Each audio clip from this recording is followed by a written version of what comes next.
அரசம்பட்டி என்னும் அழகிய கிராமத்தில் ஒரு நல்ல மனமுடைய விவசாயி வாழ்ந்து வந்தான். அவன் பெயர் முருகன்.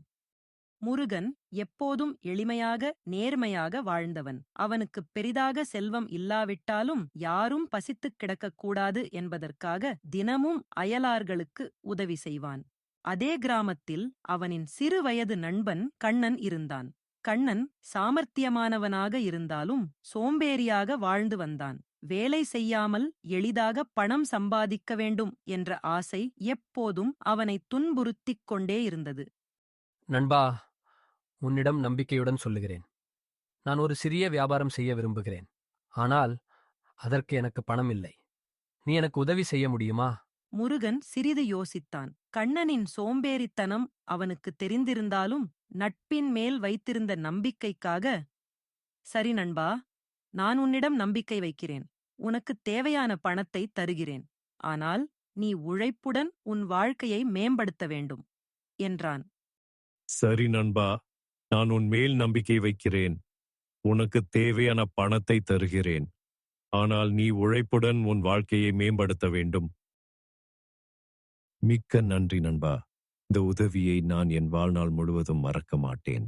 நன்றி எதுக்கு நண்பா? நீ நல்ல உழைச்சி முன்னுக்கு வா. அது போதும். எனக்கு இந்த பணத்தை நான் எனக்கு கஷ்டம்னு வரும்போது திரும்ப கொடு நண்பா, அது போதும்.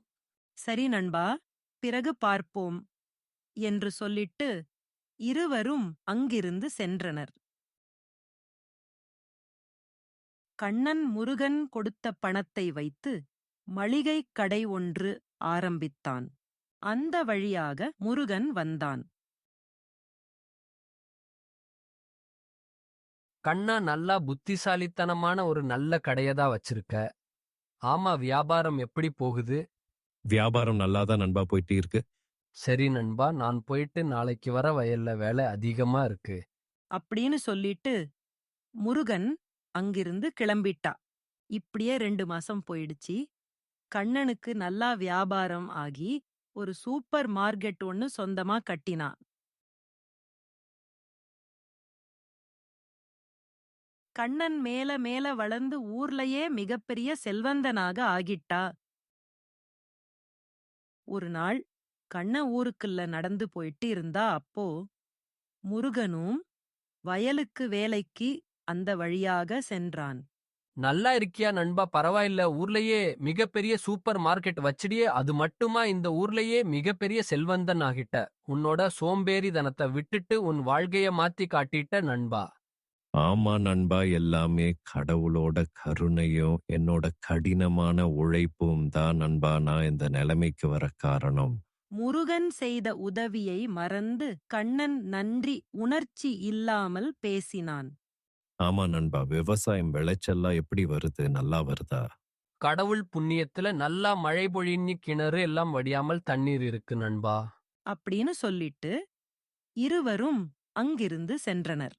அப்படின்னு சொல்லிட்டு இருவரும் அங்கிருந்து சென்றனர். சில நாட்கள் சென்றது. ஊரில் மழையில்லாததால் ஊருக்குள் தண்ணீர் பஞ்சம் ஏற்பட்டது. விவசாயிகள் அனைவரும் ஒன்றாக சேர்ந்து பேசினார்கள். எந்த வருஷமும் இல்லாமல் இந்த வருஷம் வெயில் அதிகமாவே இருக்கு நண்பர்களே. ஆமா சகோதர, இதனால நம்மளால விவசாயமும் பண்ண முடியல, வருமானமும் இல்ல. ரொம்ப கஷ்டமாக இருக்கு, என்ன பண்றதுனே தெரியல.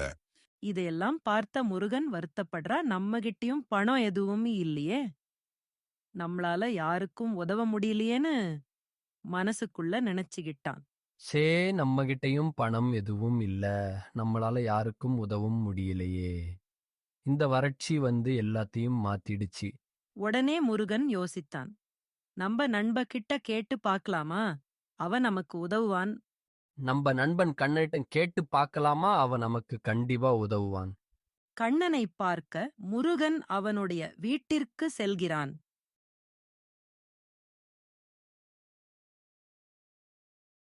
கதிர் அண்ணே, நம்ம குடோன்ல இருக்கிற பொருள் எல்லாத்தையும் நம்ம மார்க்கெட்ல வச்சிருங்க, சரியா?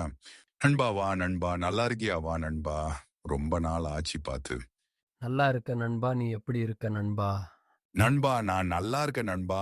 விவசாயம்லாம் எப்படி போயிட்டு இருக்கு? சரி நண்பா, என்ன விஷயமா வந்திருக்கு நண்பா? ஆமா நண்பா, விவசாயம் பண்ண முடியல.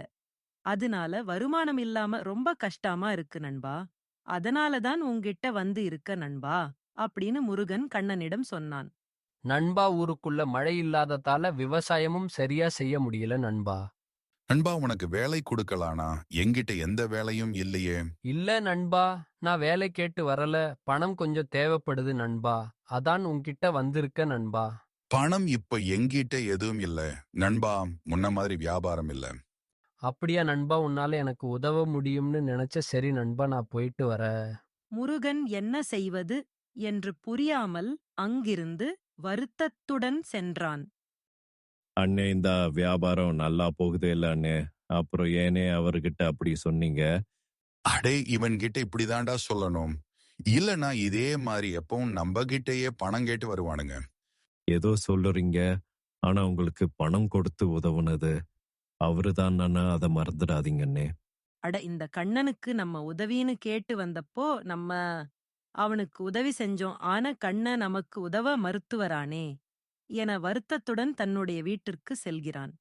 சில நாட்கள் சென்றதும் ஊரில் பஞ்சம் எல்லா போயி எல்லோருக்கும் விவசாயமும் நல்ல செல்வ செழிப்பாக இருந்தனர்.